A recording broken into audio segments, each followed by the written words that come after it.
सूर्यगढ़ के इतिहास में वो पहली सुबह थी जब महल की दीवारों ने एक साथ दो अलग अलग भविष्यवाणियां सुनी। एक तरफ शहनाइयां गूंज रही थीं जैसे साक्षात पूर्णिमा का चांद धरती पर उतर आया हो, और दूसरी तरफ एक भारी खामोशी थी जैसे किसी ने अमावस की रात को गले लगा लिया हो। महाराज उदय सिंह के लिए वो दिन गर्व का भी था और द्वंद्व का भी। महारानी ने जुड़वा पुत्रियों को जन्म दिया था। पहली, जो कुछ ही क्षण पहले आई थी, उसका रंग इतना गोरा था कि मानो सोने और दूध से नहलाया गया हो। उसकी त्वचा से रोशनी फूटती थी। उसका नाम रखा गया राजकुमारी स्वर्णिमा। और दूसरी, जो स्वर्णिमा की एड़ी पकड़कर दुनिया में आई थी, उसका रंग गहरा सांवला था, जैसे घनी तूफानी रात या उपजाऊ काली मिट्टी। वो राजकुमारी श्यामा थी। जैसे जैसे वे बड़ी हुईं, महल का दर्पण भी पक्षपाती हो गया। दासियां स्वर्णिमा के बालों में मोती गूंथतीं और उसकी त्वचा को चंदन से निखारतीं, जबकि श्यामा को अक्सर नजर न लग जाए के बहाने गहरे रंगों में छिपा दिया जाता। 5 वर्ष की आयु में ही द्वंद्व शुरू हो गया था। एक दिन राजगुरु ने दोनों बच्चियों से पूछा, राजकुमारी, आप बड़ी होकर क्या बनेंगी? स्वर्णिमा ने अपनी रेशमी फ्रॉक को घुमाते हुए तोतली जुबान में कहा, मैं रानी बनूंगी ताकि सब मुझे देखें और कहें कि मैं कितनी सुंदर हूं। श्यामा, जो एक कोने में बैठी खिड़की से बाहर देख रही थी, ने धीमे स्वर में कहा, मैं पहाड़ बनूंगी राजगुरु। पहाड़? क्यों पुत्री? राजगुरु ने आश्चर्य से पूछा। क्योंकि पहाड़ को कोई ये नहीं कहता कि तुम सुंदर हो या बदसूरत, वो बस अपनी जगह खड़ा रहता है और सबको धूप छांव देता है। उस दिन राजगुरु समझ गए थे कि सूर्यगढ़ का भविष्य सुंदर चेहरे और मजबूत रीढ़ के बीच बटा हुआ है। 18 वर्ष बीत गए। राजकुमारियां अब युवतियां थीं। स्वर्णिमा की सुंदरता की चर्चा 7 राज्यों में थी। कवि उसकी तुलना सुबह की पहली किरण से करते थे। उसे ये विश्वास हो गया था कि दुनिया उसके कदमों में है। उसका अहंकार उसके रूप जैसा ही चमकदार था। उसे लगता था कि गोरा होना ही श्रेष्ठ होना है। वो दरबार में आती तो गर्दन ऊंची करके चलती और प्रजा उसकी एक झलक पाने को तरसती। दूसरी ओर श्यामा थी। उसका रंग तवे जैसा काला था, लेकिन उसकी आंखें हिरनी जैसी गहरी और समझदार थीं। उसे दरबार की चकाचौंध से दूर रखा जाता था, इसलिए उसने अपना समय पुस्तकालय और अखाड़े में बिताया। उसने राजनीति, आयुर्वेद और तलवारबाजी सीखी। जहां स्वर्णिमा को धूप से बचाया जाता था ताकि वो काली न पड़ जाए, वहीं श्यामा धूप में तपकर कुंदन बन रही थी। एक दिन पड़ोसी राज्य चंद्रपुर के राजकुमार विक्रम का स्वयंवर प्रस्ताव आया। शर्त यह थी कि राजकुमार भेष बदलकर राज्य का दौरा करेंगे और जिसे वे योग्य पाएंगे उसी से विवाह करेंगे। स्वर्णिमा ने हंसते हुए अपनी सखी से कहा, इसमें प्रतियोगिता कैसी? जब राजकुमार मुझे देखेंगे तो मेरी चमक के आगे उन्हें और कुछ दिखाई ही नहीं देगा। श्यामा तो बस मेरी परछाई है। श्यामा ने यह सुना, पर उसने कोई उत्तर नहीं दिया। वो जानती थी कि परछाई ही वो जगह है जहां लोग कड़ी धूप में सुकून पाते हैं। स्वयंवर से ठीक पहले सूर्यगढ़ पर एक भयानक विपत्ति आई। राज्य में अचानक सूखा पड़ गया। नदियां सूखने लगीं और एक अज्ञात बीमारी राख ज्वर, आश फीवर फैलने लगी। लोग बीमार पड़ने लगे। उनकी त्वचा जलने लगती थी। महाराज उदय सिंह ने वैद्यों को बुलाया। राजवैद्य ने कांपते हाथों से भविष्यवाणी पढ़ी, ये प्रकोप तभी शांत होगा जब काली घाटी, ब्लैक वैली के भीतर उगने वाला नील औषधि का फूल लाया जाएगा। लेकिन वो घाटी शापित है। वहां वही जा सकता है जिसके पास सच्चा दर्पण देखने का साहस हो। काली घाटी राज्य के सबसे डरावने हिस्से में थी, जहां सूरज की रोशनी भी नहीं पहुंचती थी। महाराज ने सेना भेजने की सोची, लेकिन राजवैद्य ने मना कर दिया। वहां हथियार नहीं, पवित्रता और साहस चाहिए। शाही रक्त ही वो फूल ला सकता है। स्वर्णिमा आगे आई। उसे लगा ये एक और अवसर है अपनी महानता सिद्ध करने का। पिताजी, मैं जाऊंगी। मेरा रूप उस अंधेरी घाटी को रोशन कर देगा। श्यामा ने भी कदम बढ़ाया। पिताजी, मुझे जाने की आज्ञा दें। मुझे अंधेरे की आदत है। महाराज ने स्वर्णिमा को चुना। स्वर्णिमा, तुम जाओ। तुम्हारा तेज शायद राक्षसों को डरा दे। स्वर्णिमा अपने सबसे सुंदर रथ और रेशमी वस्त्रों में निकली। लेकिन जैसे ही वो काली घाटी के मुहाने पर पहुंची, उसके रेशमी वस्त्र कांटों में उलझने लगे। वहां की हवा में धूल और कालिक थी, जिसने उसके गोरे रंग को मैला कर दिया। घाटी के भीतर एक मायावी राक्षस दर्पण असुर रहता था। उसने स्वर्णिमा का रास्ता रोका। रुक जाओ सुंदरी, असुर ने अपनी गूंजती आवाज में कहा। यहां से आगे जाने का मूल्य चुकाना होगा। तुम्हें मुझे वो देना होगा जिस पर तुम्हें सबसे अधिक गर्व है। स्वर्णिमा ने सोचा, मुझे अपने आभूषणों पर गर्व है, नहीं मेरे रूप पर। वह डर गई। अगर मैंने अपना रूप दे दिया तो मैं क्या रहूंगी? लोग मुझे पहचानेंगे कैसे? असुर हंसा। अगर तुम्हारा रूप ही तुम्हारी पहचान है तो तुम खोखली हो। स्वर्णिमा भयभीत होकर उल्टे पांव लौट आई। वो महल में रोते हुए पहुंची। उसका आत्मविश्वास टूट चुका था। वहां बहुत अंधेरा है पिताजी, और वो असुर, वो मेरी सुंदरता छीन लेना चाहता था। प्रजा निराश हो गई। उम्मीद की किरण बुझ रही थी। तब श्यामा ने अपना सादा वस्त्र कसा, कमर पर तलवार बांधी और माथे पर काली मिट्टी का तिलक लगाया। मैं जाती हूं, उसने दृढ़ता से कहा।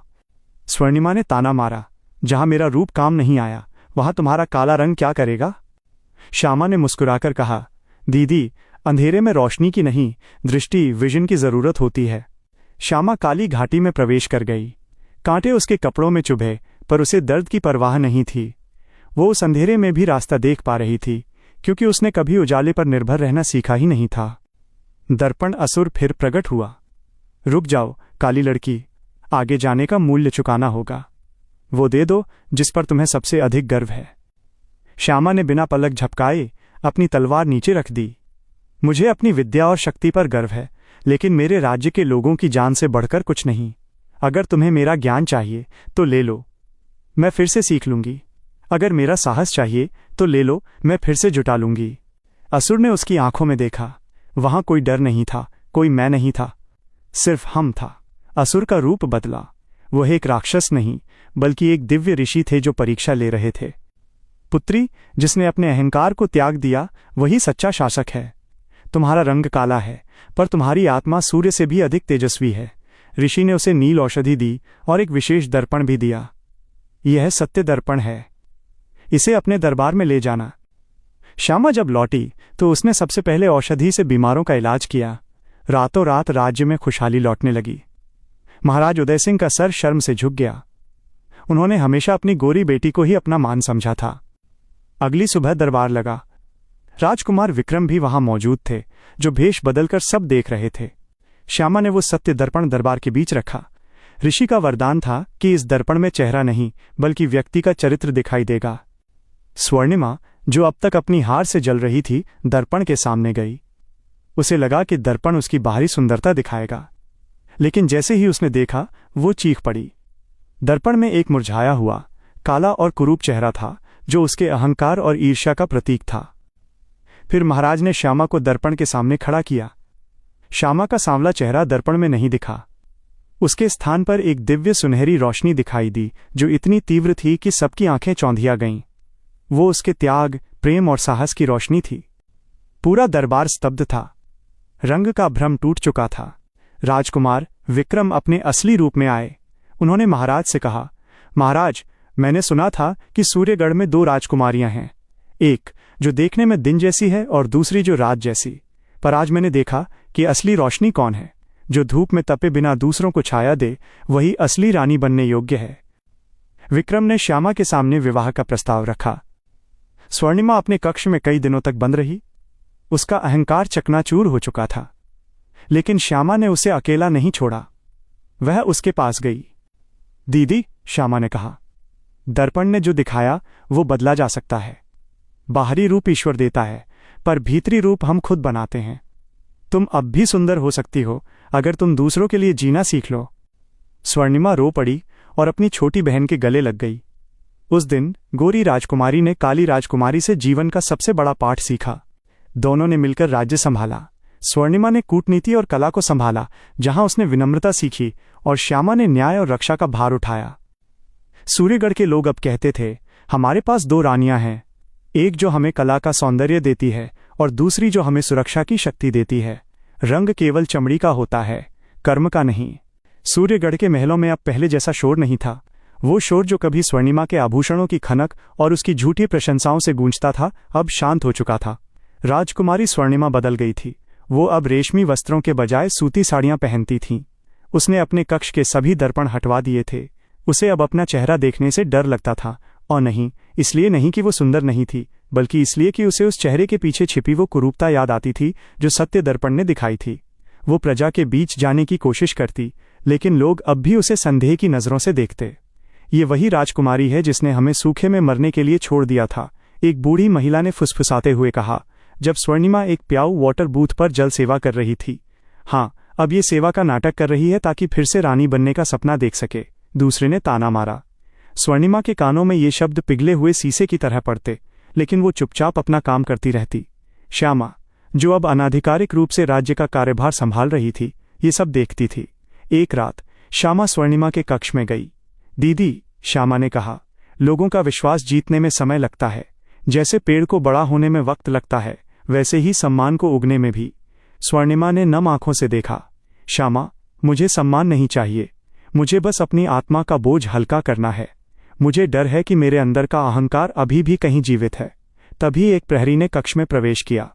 राजकुमारी, पड़ोसी राज्य मायागढ़ से दूत आया है। महारानी रूपमती ने सूर्यगढ़ के शाही परिवार को सौंदर्य और कला उत्सव के लिए आमंत्रित किया है। मायागढ़ ये नाम सुनते ही श्यामा के माथे पर लकीरें खिंच गईं। मायागढ़ अपनी जादुई कलाओं और भ्रम इल्यूजन्स के लिए जाना जाता था।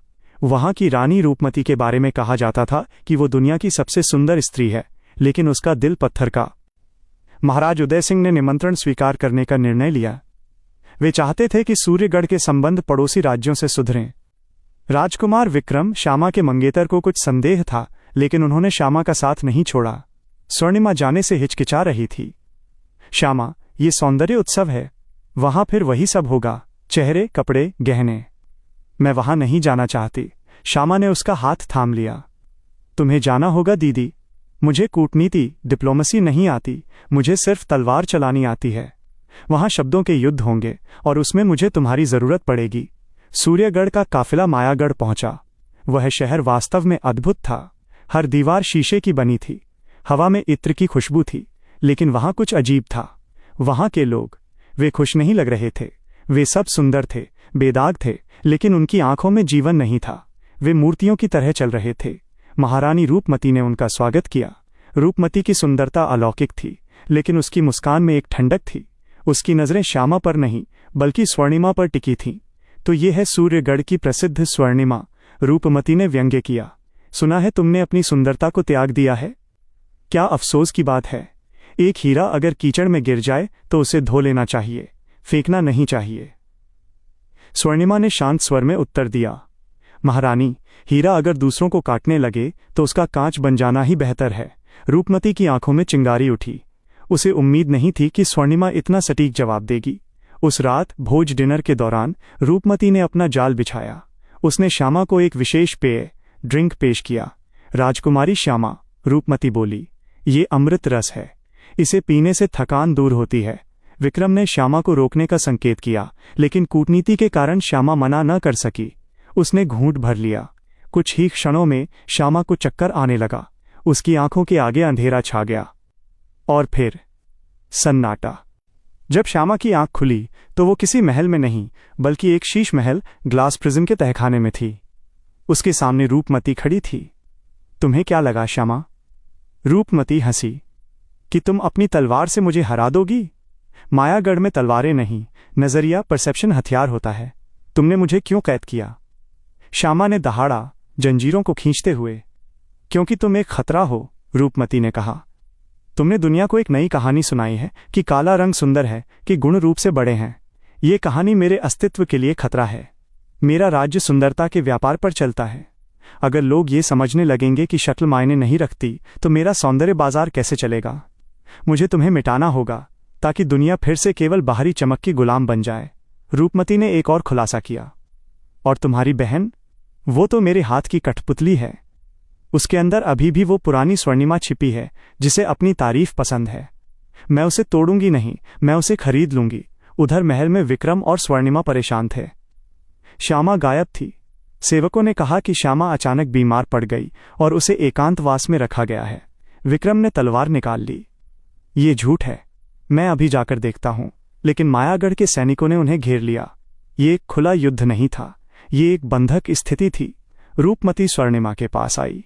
वो एक थाल में हीरे और जादुई वस्त्र लाई थी। स्वर्णिमा, रूपमती ने मीठी आवाज में कहा, तेरी बहन ने तुझे हमेशा नीचा दिखाया है ना? उसने तुझे अपराधी महसूस कराया। देख, मैं तुझे वो सब वापस दे सकती हूं जो तूने खो दिया। ये जादुई उपटन पेस्ट लगा और तेरा रूप ऐसा होगा कि देवता भी झुक जाएंगे। बस तुझे एक काम करना है, श्यामा को भूल जा और सूर्यगढ़ की रानी बन जा मेरे अधीन। स्वर्णिमा ने उन हीरो को देखा। एक पल के लिए, बस एक पल के लिए उसका पुराना अहंकार जागने को हुआ। वो प्रलोभन बहुत बड़ा था। अपमान का बदला, खोया हुआ सम्मान, लेकिन फिर उसे श्यामा की वो बात याद आई। दीदी, तुम अब भी सुंदर हो सकती हो अगर तुम दूसरों के लिए जीना सीख लो। स्वर्णिमा ने अपनी मुट्ठी भींची। उसने समझ लिया कि ये युद्ध तलवार से नहीं, छल से जीतना होगा। उसने रूपमती की आंखों में देखा और मुस्कुराई। महारानी, आप सही कहती हैं। मैं उस काली परछाई के पीछे रहकर थक गई हूं। मुझे मेरा ताज वापस चाहिए। रूपमती की आंखों में जीत की चमक आ गई। मुझे पता था, खून आखिर खून होता है। गोरा रंग काले का साथ कभी नहीं दे सकता। स्वर्णिमा ने अनजाने में दुश्मन के घर में सेंध लगा दी थी।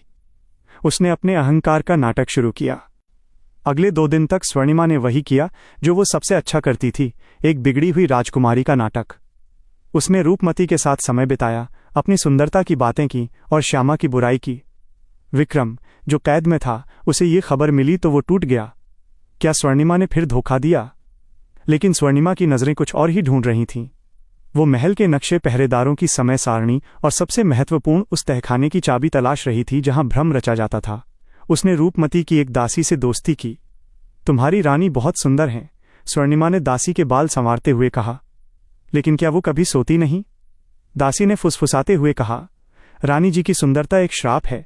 वो हर अमावस की रात को काली झील के पानी से नहीं नहाएंगी तो उनका असली रूप सामने आ जाएगा, एक बूढ़ी डायन का।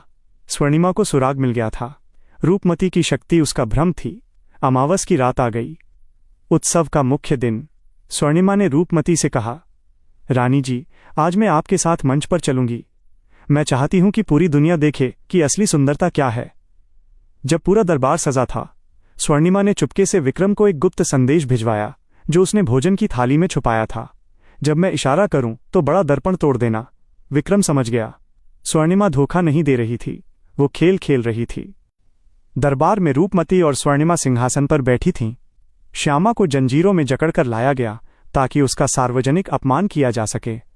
देखो सूर्यगढ़ के लोगों, रूपमती चिल्लाई, तुम्हारी ये गुणवान राजकुमारी आज धूल में है और तुम्हारी सुंदर राजकुमारी स्वर्णिमा ने समझदारी चुनी है। श्यामा ने स्वर्णिमा की ओर देखा। उसकी आंखों में कोई सवाल नहीं था, केवल विश्वास था। वह जानती थी। स्वर्णिमा उठी। उसने हाथ में एक आरती की थाल ली थी। वो रूपमती की आरती उतारने के बहाने आगे बढ़ी।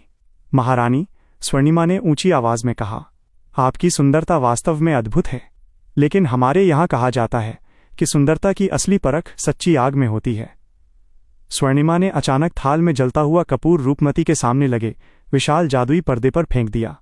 आग भड़क उठी।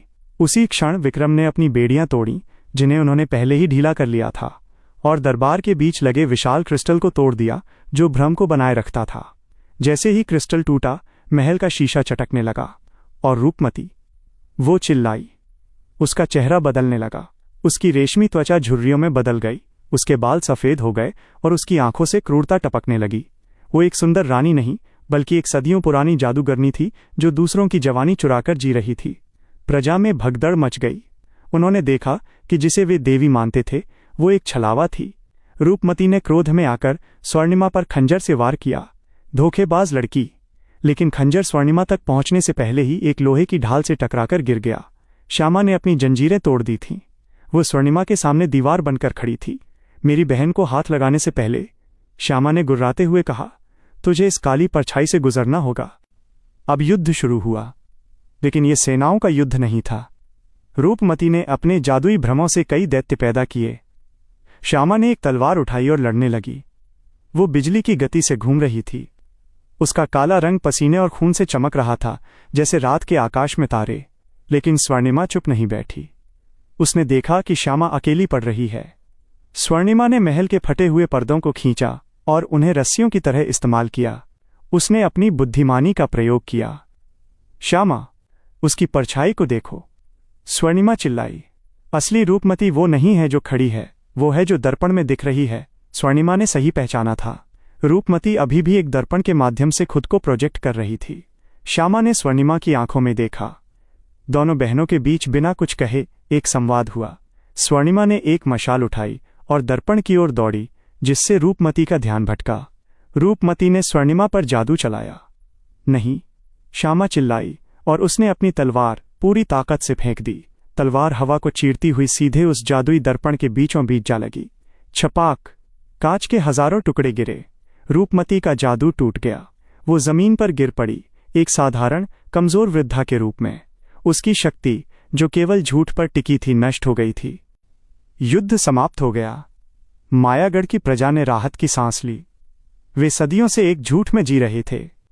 सूर्यगढ़ लौटते समय दोनों बहनें रथ में साथ बैठी थीं। स्वर्णिमा के गाल पर एक गहरा घाव था जो लड़ाई के दौरान लगा था। श्यामा ने उसे देखा और दुखी होकर कहा, दीदी, तुम्हारे चेहरे पर निशान पड़ गया। स्वर्णिमा ने रथ के छोटे से दर्पण में अपना चेहरा देखा। उसने उस निशान को उंगली से छुआ और मुस्कुराई। श्यामा, उसने कहा, ये निशान मेरे पिछले जीवन के सभी आभूषणों से ज्यादा सुंदर है, क्योंकि ये निशान मेरे अहंकार का नहीं, मेरे प्रेम का प्रतीक है। आज मैंने अपनी सुंदरता का इस्तेमाल किसी को रिझाने के लिए नहीं, बल्कि किसी को बचाने के लिए किया। जब वे महल पहुंचे तो महाराज उदय सिंह और पूरी प्रजा ने उनका स्वागत किया। इस बार फूलों की बारिश केवल श्यामा पर नहीं बल्कि स्वर्णिमा पर भी हुई। महाराज ने पूछा, तो इस विजय का श्रेय किसे जाता है, शक्ति को या बुद्धि को? राजगुरु, जो अब बहुत वृद्ध हो चुके थे, आगे आए। उन्होंने दोनों राजकुमारियों के सिर पर हाथ रखा। महाराज, ये विजय न तो दिन की है और न ही रात की। यह विजय उस संध्या की है जहां दोनों मिलते हैं। श्यामा ने हमें सिखाया कि चरित्र ही सुंदरता है, और आज स्वर्णिमा ने सिखाया कि अपनी गलती सुधारना सबसे बड़ा पराक्रम है। उस दिन के बाद से सूर्यगढ़ के झंडे पर दो चिन्ह बनाए गए, एक सुनहरा सूर्य और एक काली ढाल। राजकुमारी स्वर्णिमा और राजकुमारी श्यामा ने मिलकर कई वर्षों तक राज किया। स्वर्णिमा ने राज्यों को जोड़ा और श्यामा ने उनकी रक्षा की।